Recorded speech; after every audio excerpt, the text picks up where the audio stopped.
नमस्ते दोस्तों, ये जो खूबसूरत फूल आप देख रहे हैं इसका नाम है ग्लोरियोसा सुपरबा और इसे दूसरे नामों से भी जाना जाता है जैसे flame lily, climbing lily, creeping lily, glory lily, gloriosa lily, tiger claw, अग्निशिखा, फायर लिली, इन तरह तरह के नामों से।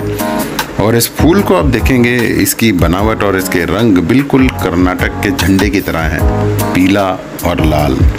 काली हारी काद्य नाग भी कहते हैं इसे।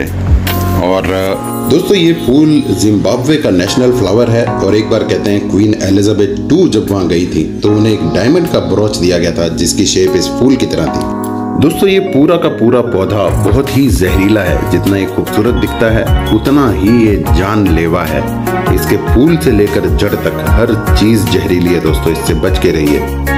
अफ्रीका में तो ये एरो पॉइजन की तरह यूज होता है और आयुर्वेद में इसकी बहुत सारी दवाइयां बनती हैं क्योंकि वो इस पौधे को सही ढंग से प्रोसेस कर लेते हैं। कई तरह की चमड़ी की बीमारियों में दोस्तों, स्नेक बाइट के लिए, स्वप्न दोष के लिए और कई तरह के जोड़ों के दर्द के लिए, कैंसर के लिए, स्मॉल पॉक्स के लिए, गुप्त रोगों के लिए, पैरासाइट्स या पेट के कीड़े जो होते हैं उन्हें मारने के लिए कई तरह की दवाइयां दोस्तों बनती हैं इसी पौधे से।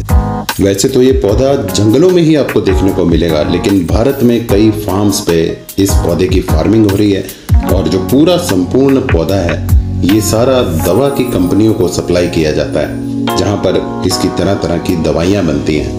और जहां इसकी फार्मिंग नहीं हो रही वहां जंगलों में ये पौधा लुप्त होता जा रहा है क्योंकि जंगल से ही इस पौधे की सप्लाई होती है दवाई बनाने के लिए। आपको वीडियो कैसा लगा मुझे जरूर बताइए।